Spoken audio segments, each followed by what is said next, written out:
an exclusive emotional review of the Ferrari Purosangue here with Thomas and Autogefühl for you in 4K, full screen, full length. Let's go with this first Ferrari 4-door and the first Ferrari SUV. It's not an SUV? Well, we're going to find out. Ferrari says it's not an SUV. Is it one? Well, it does compete with other luxury sports SUV like the Aston Martin DBX, Lamborghini Urus, the Bentley Bentayga, and maybe also with the Germans in Porsche Cayenne Turbo GT, BMW X5M, X6M, Audi RS Q8. Of course, this one here among the most expensive ones. You have to pay around 400k or something euros or dollars for this one here. But is it worth it? And how good is it? Does it make sense to put a Ferrari higher? What about the interior? And of course, driving this V12, we'll find out. All right, everyone, launch control. Whoa, the car lowered down.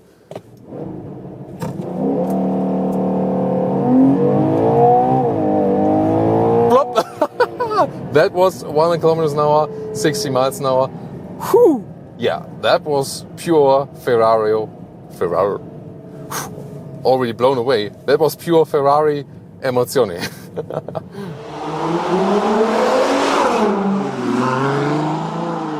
We'll start here with the front. A very sensual one indeed. Beautiful design. They haven't put the hood too long actually to keep everything in check with the proportions. A V12 under the hood, soon more to that. But interesting already is that they put it behind the front axle to make it not a front engine concept but a front midship engine concept. Design-wise here, Thomas Blue, they picked that especially for me. They call it Corsa Blue actually. And then this mesh grille here in the lower part, carbon fiber use. You can also go with a more subtle black styling if you like. And they also paid attention to aerodynamics. And this is kind of spectacular here, for example. So the air goes in here, then goes to the engine and also flows out again. So cooling the engine, reducing pressure in the engine compartment and so on. So this is a very cool thing, and it will continue all over the vehicle. Also when you go in here, this is another aerodynamic thing. Air goes in here, exits here again. So both spectacular and functional. I have now officially joined the Order of the Scuderia Ferrari. Well, this is actually the key fob. You can maybe also put it to the wall at home or something. These are the functions on the backside. And the length here is 4.97 meters or 196 inches. So indeed, yeah, kind of for European purposes, full size. For American purposes, rather mid-size. I mean, look at that. This silhouette is really, once again, so sensual. I think design-wise, really beautiful. And here you can also see they said they don't want to exaggerate it with the length of the hood, that they can still keep the proportions. And also it's all about the weight distribution. They have 51% in the front, 49% in the rear, and this is almost ideal to have very good balance on the road indeed. And why are they coming with this concept right now or not like 5, 6, 10 years ago when everyone was going in the SUV direction? Ferrari says they don't follow trends and they don't bring to the market what the market is demanding. They bring to the market what they think at this moment is the best choice and what they can do on a technological level. And so they want to wait to put a car higher until they have enough technological systems ready to even out the disadvantages of it. So, for example, they have an active suspension built in here, 4 electric motors, 1 for each wheel, that can even out. So when you're in a corner, it goes upright like an anti-roll, anti-tilt control. Also the whole system, the whole suspension is adaptive. It changes according to the driving modes, goes higher or lower, for example. And the whole ground clearance here is 18.5 centimeters or 7 inches. And it can be lifted maximum up another 3 centimeters or 1 inch. There are 2 possibilities. A little bit lower, 2 centimeters only, if you just use the electric system. Optional also with hydraulic system. And that can maintain this even higher ground clearance for a longer, kind of like infinite time, and also to a higher speed of 80 kilometers an hour. So you can also do some soft off-roading it, for example, and therefore also didn't have any anxiety going here in this snowy parking lot in the Italian Alps. Yeah, there actually was no problem because I know we will get out here again. Even more interesting details indeed. Well, I can get out of the snow here because this is also equipped with all-wheel drive. There's always this rear wheel bias, and when it's going really fast, so fifth gear and more than 200 kilometers an hour, 125 miles an hour, it's rear drive only, yes, but at slower speeds, considering, you can also directly power the front axle. So there's no mechanical link from rear to front axle, like, you know, with a differential there or something, but you have the engine directly connected to the front wheels with a separate shaft. Very interesting technology detail indeed. And well, you get power on the front axle, for example, when there is slip at the rear axle. So we'll see also in the driving part later on. Then also you can see here, this is kind of like a visual separation of the lower part of the car and here the higher part. And they have actually put a separate patent on this one because they say visually it's unique and it's also serving once again an aerodynamic purpose. These carbon fiber wheel arches here, by the way, this is an option. You can also have it just in pure black. It depends on how loud the car should be from the design details. Wheels in the front is 22 inch. We'll soon see the rear, which is 23 inch. And we can already see here the carbon fiber ceramic brakes. These here are actually standard. The famous 3/4 rear perspective, wow, so sculptural. Slim tail lamps right here. And interesting, once again, technology-wise, this is equipped with rear axis steering. It means that the rear wheels turn in the opposite direction than the front wheels, up to 3 degrees, but only at slow speeds, like 30 kilometers an hour, 20 miles an hour. For higher speeds, then it goes rather in the parallel direction than the front wheel, with the front wheels to give you more stability. You can also see the turning indicators, and there you can also see this really strong hip area. By the way, it has no rear wiper, and once again it has to do with aerodynamics, and the wind goes in here, or the air goes in here, and then they say it has such a strong wind effect that it cleans the rear glass. If that's true, well, I think we have to go in to test it in the rain as well. And of course this exhaust, look at that. Yeah, 4 pipes. And I asked them actually, why is it not electric? Because ultimately Ferrari will also present electric vehicles if they still want to continue selling something in Europe after 2035. Well, they say, of course, they will present an electric model, but this one so far, they were already daring this approach with 4-door and also putting a Ferrari higher. So this was then basically enough for now. And of course, the main reason why not going electric yet is this.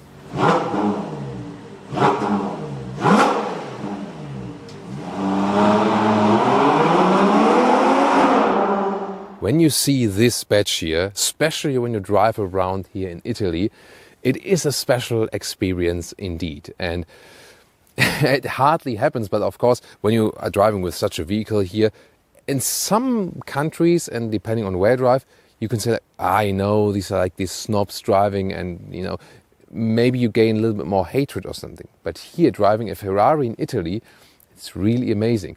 I have had actually garbage trucks, you know, when you face them in the road and the road is too narrow, usually the smaller vehicle waits, turns something, and you let the truck pass. That's how I do it.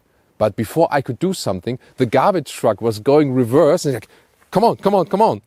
So they take, you know, like so much respect and love for the brand here in Italy. And also we took a very calm reviewing spot here. But we sometimes have problems when people just stop here in the middle of the road and just like, stand there, and they keep the engine running, and then we have to cancel the audio recording. So everyone is looking at the vehicle, making a free way. You have basically like a free ticket for everything. Not sure what the police will say, but so when I meet the police, I'm going to say, come on, we will take a ride. Maybe I'll have a free ticket then as well. Roof is standard in carbon fiber.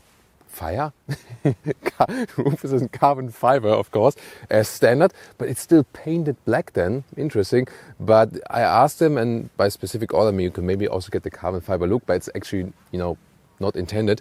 But this one here is equipped with the optional electrochromic roof, and this is then good for leaving light in or out with this electric function. And now, what we have here is a 6.5 liter V12 with 725 horsepower, naturally aspirated. Yeah, and this is also, of course, one of the unique selling points of this vehicle. Acceleration figures is 3.3 seconds to 1 kilometers or 62 miles an hour, and 10.6 seconds to 200 kilometers an hour or 125 miles an hour.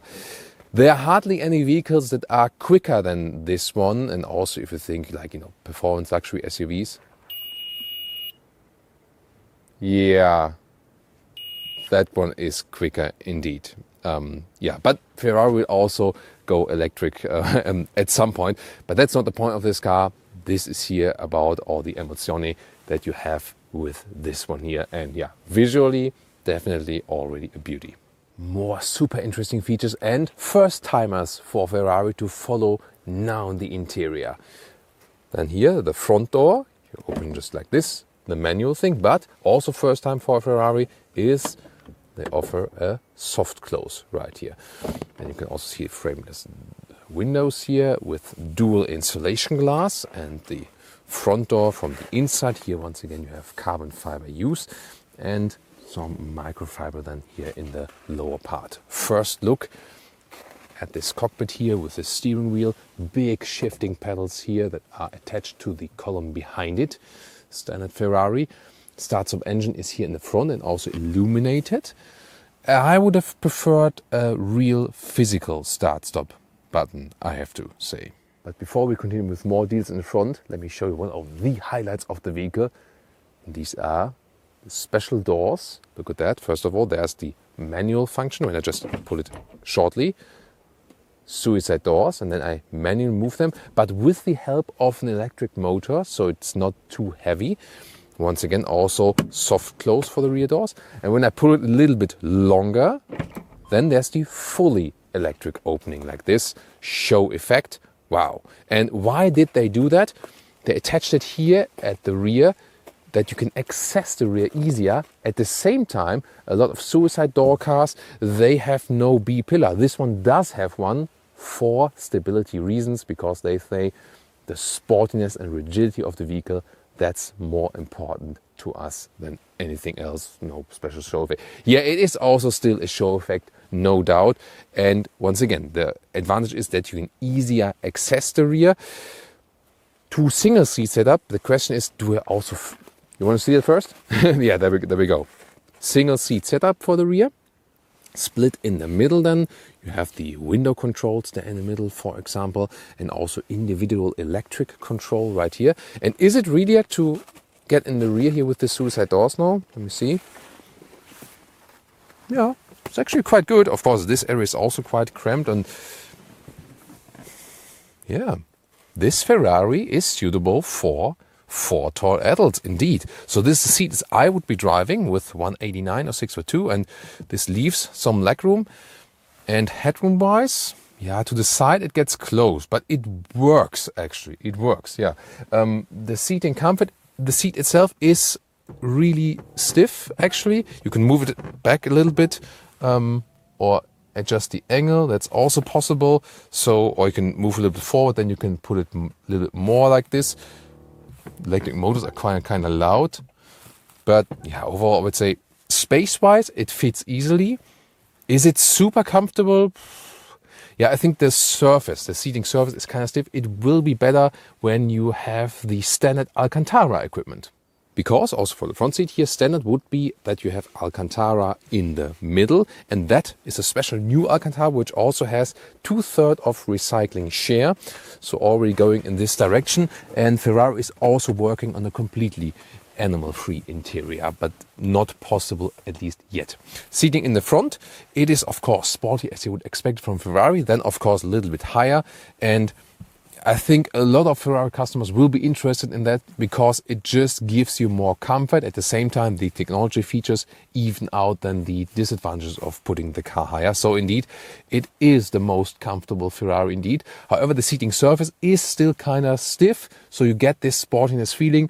And there will be competitors which are more comfortable in the seating, yes. But then once again, when you go for the Alcantara, it also adds a little bit more comfort. Here in the front, by the way, as for the height, it's no problem indeed. So I have enough space, and also here to move around. So yeah, that's actually fine as for the offering in the front. And should you wonder, yes, because of this B-pillar split, you can indeed first close the front door and after that close the rear door. So that is possible, no problem at all.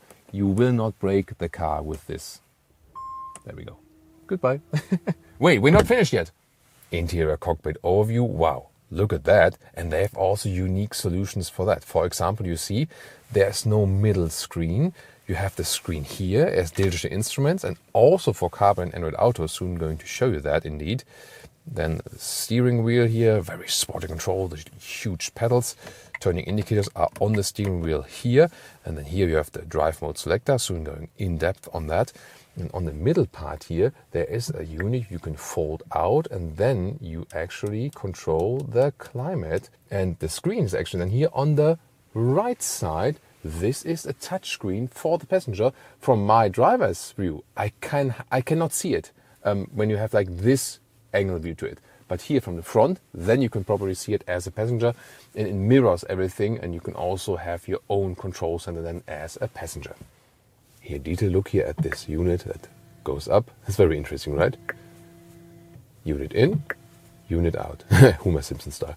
Here once again the temperature, and then you can have more controls in here. For example, then here the vent strength, and you click here, and then you can choose things for individual seats. So I'm not sure if I would do that while driving. That's doubtful, I think. But I think for the climate unit that you still have this is great. For the other things, I'm not sure. It's not that intuitive to use. Or what do you think? And on the left and right side, there are still some separate controls. Sorry, Michelle, I'm confusing you. For example, here you can activate the seat controls, and then in the middle part, once again, you can activate, the seat heating like this, or seat cooling, for example. And on the left side, yeah, also one of my favorite features here in the winter, the heated steering wheel. For the rear climate unit, by the way, you have the same mechanism. You draw it out, and then you can also here switch temperature and also seat control and so on. So it's the same logic. Lower middle console, inductive charging pad, and then yeah, this is like a fingerprint and scratch magnet here. This is then the front cup holder. You also have cup holders in the rear, by the way. And then this is a very interesting element here for the reverse gear, put it in like this. Then for automatic versus manual shifting. And L is for the launch control, which is also a cool thing because it lowers the car basically. And the window controls are here, left and right side of this console. My favorite switch here on the steering wheel. This is how you control the driving modes like ice, wet, comfort and sport, and ESC off. And when you press attention, and when you press it, then you can also change the suspension settings like hard, soft and medium in the sporty modes, or in the other modes, just between two modes. So this is how you can easily switch things while driving. Here, by the way, if you are searching for it, this is the volume jog behind the steering wheel. And these digital instruments are also your screen on the driver's side. And then you can, for example, get to all the vehicle settings right here, for example. You control it from the steering wheel. Or this is then also your access to the Apple CarPlay or Android Auto. Very interesting. And whoa, when you look at that for the first time, you're like, really? I mean, the integration like this, at the moment, they say it's not possible otherwise. So Ferrari said that's the restriction by Apple, actually. They couldn't do it in any other way. It doesn't look that good, the integration, but it's also cool to have it in your line of sight then, this map. And then you can also, with a hotkey, switch back and forth between this and this view, actually. And of course, the most interesting thing is always, you turn it like this, brum brum. But the thing is really, with these controls here at the steering wheel, you hear this clicking sound. You also have this kind of like this stamping in here that you feel that you are controlling this cross, and also here for switching the view, but it doesn't feel that premium, and sometimes they also suddenly disappear and you can't do anything anymore. And you also get a small head-up display. Yeah, 21 speaker Burmester sound system with a very cool pure sound indeed. This is also the focus of Burmester, by the way, so they don't focus too much on bass intensive or super surround. They more want to transport an authentic feeling for the sound, and it works very well here in this vehicle. So a very cool sound system indeed. And how did that actually happen? They invested a lot of work. They had to go to Ferrari because they don't have too many vehicles to supply that, hey, here's the vehicle and test your sound on it. So the Burmester guys had to go to Ferrari and do all their sound system, like measuring like the length and so on, and audio measuring inside, and spend weeks there to adapt this system specifically for this vehicle. The trunk now, it's very important here as well, 470 liters, and the width 1 meter or 40 inches, so well usable. And the standard length here is 77 centimeters or 30 inches. Also the height is of course notable right here at about 60 centimeters or 24 inches. And you can see here luggage for like maybe 2 or even more is no problem at all. Underneath here we have even more space, just a little bit like this. And this is also the key of using this for the full potential. You can remove this here actually, then you can put this one also underneath, and then there is this split right here. And I never would have imagined that I'm working in the trunk of a Ferrari actually. Then here this one can be stored underneath as well. You have to do some Tetris here that it let's go with this first. Yes, this is a Ferrari review, I'm not kidding. Maybe like, yes, I made it. So here I stored both of these, splitters then right here underneath. Then I have a clean solution. And then I can also here fold the seats like here. And then indeed, this is also a special thing then, electric folding seats. It takes a while, you see, but I can already prepare my measuring stick of the full length of the trunk. Indeed, not only Autogefühl in full length, but also Ferrari into the front seats. It is 1.70 meter or 67 inches. So I think this will lead to some using their Ferraris for even more purposes now.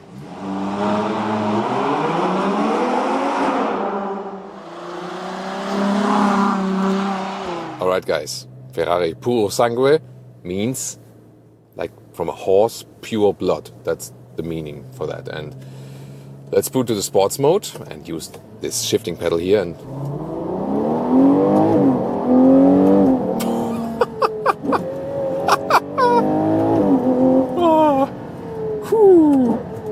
whoa, yeah, shifting pedals, that's the thing.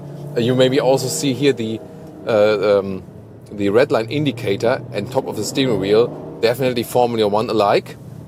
Wow, great handling and naturally aspirated V12. That means I have a linear power curve. It's not that I would get like a turbo boost or something. It's really more this sonorous low frequency thing, and also so natural how the power is evolving. So I really love naturally aspirated engines.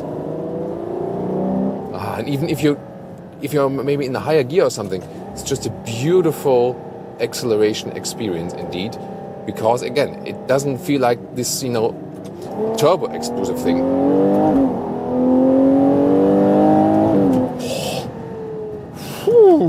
Whoa, that is something. I mean, yeah, we've seen in the interior there were some parts where I think like, wait a minute, I'm paying 400,000 euros for this vehicle, or like 380 would be the entry price in Germany, for example.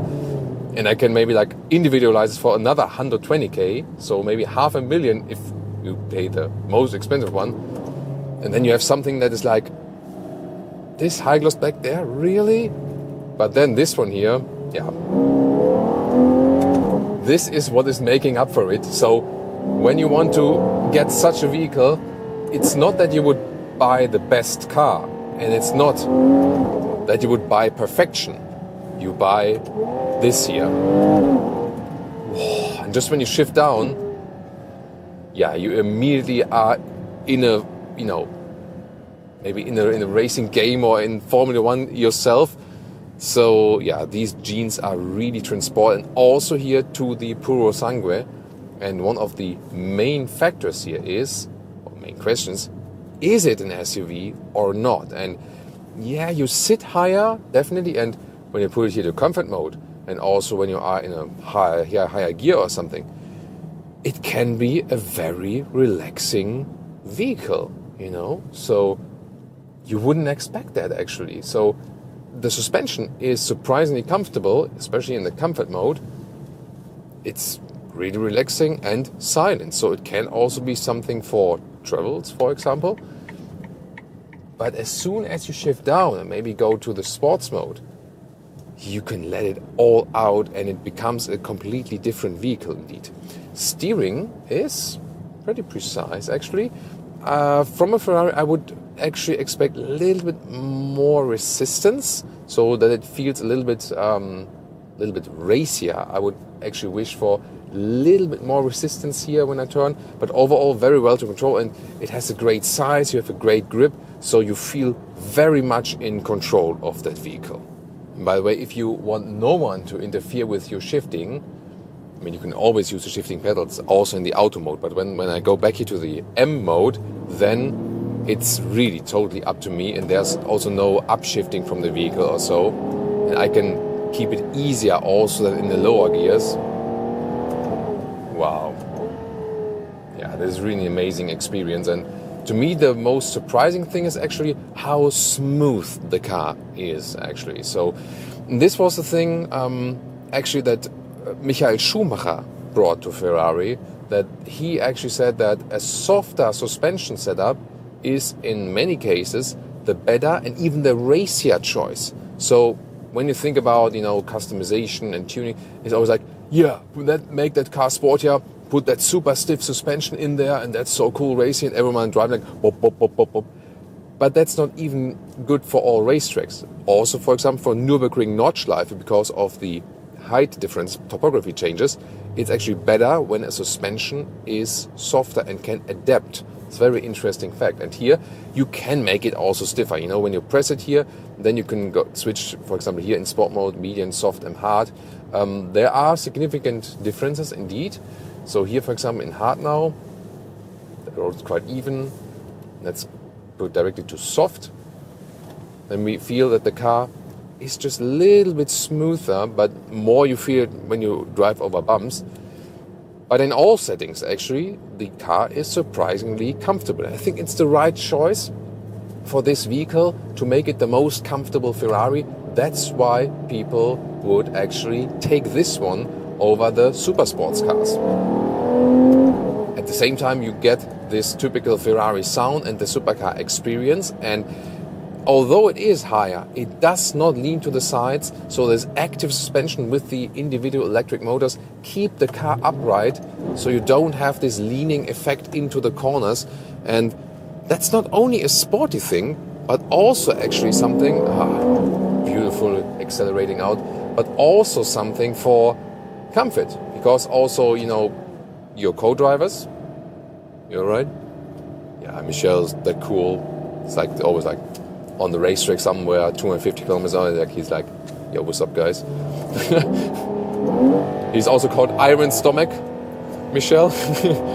And yeah, the thing is, but really, when you have less G-forces there, when you keep the car upright, basically, well, you can't eliminate G-force, but you mean you even it out, but you keep the car upright, that also adds to comfort indeed, and I really like it.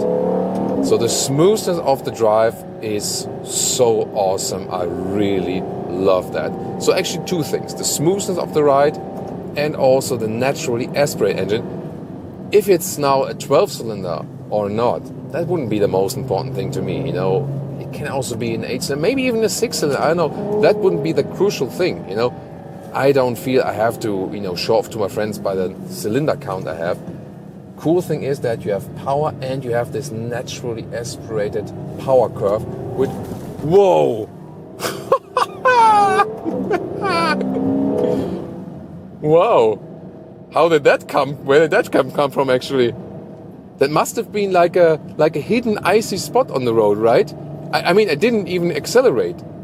But that was a good thing, you know, when you have some experience, on on an ice lake, that you just by heart immediately know how to react and don't have to think. The problem is when you start thinking, that might be a problem. Wow, and that was not even with ESC off, so with this car I would not recommend ESC off on public roads. That's definitely too dangerous. Yeah, but I mean, here up in the mountains, there can be some surprising spots here. Very interesting. The rear axle steering, by the way, is rather something that helps you parking in and out and in very tight corners, because at higher speeds it already goes in the parallel direction. But still, it is true that by these technological systems, it's not that you would say, hey, this is a higher sitting Ferrari and it does not deliver the typical Ferrari experience. It does deliver, definitely. And how? Yeah, in a really awesome way. So really, in the interior part, as said, there were some things also controlling, like the Google Maps. Sometimes you have everything on your smartphone, but then you plug it in and then it doesn't work anymore.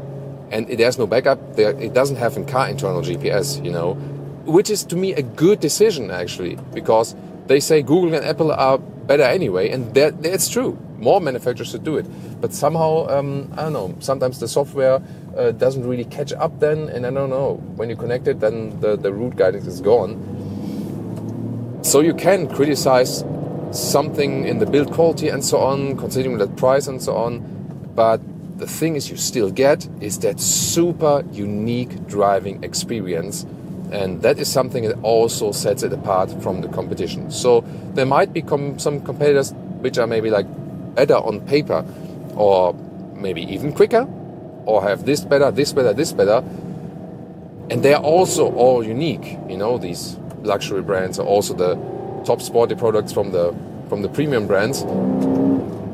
But indeed, this one delivers a unique Ferrari driving experience, and it is this beautiful, like this pureness of the drive, some brutal aspect as well. And yeah, I mean, even when you're in higher gear and press it through, wow, it's just a wow experience indeed. And I can understand the emozioni from all the Ferraristas, and also why people here basically pay homage when they see this vehicle here. And that's also another interesting finding, definitely, that there is not this effect like, oh, this is not a proper Ferrari, when people see that, I don't know, like the other brands, when they switch to their SUVs, people maybe first thought, is that really like true to the brand and so on. This one in red, it also looks nice, right? But I love the blue one. I was asking that before. Would you go always red Ferrari? Yellow is also, in a way, typical Ferrari. It was also, starting very, very early. But the blue color here is also something pretty special, isn't it? Any downsides of the drive? I mean, the seats are pretty stiff as for the bolstering. Yeah, the Alcantara will make it a little better, but still, there will be more comfortable competitors. But this one here, if you compare especially to the SUV competitors, is it now an SUV? I would say rather not. I wouldn't not completely say like no, not at all, but I'd say rather not. I would rather say it's a crossover. It fulfills the purpose in a way of an SUV, like with the competitors, but it sits a little bit lower, and that's why it also keeps this rather unique position. So basically being between these supercars and the SUVs, they're right in the middle. That's where the Ferrari Purosangue is situated, and that's actually a very intelligent approach.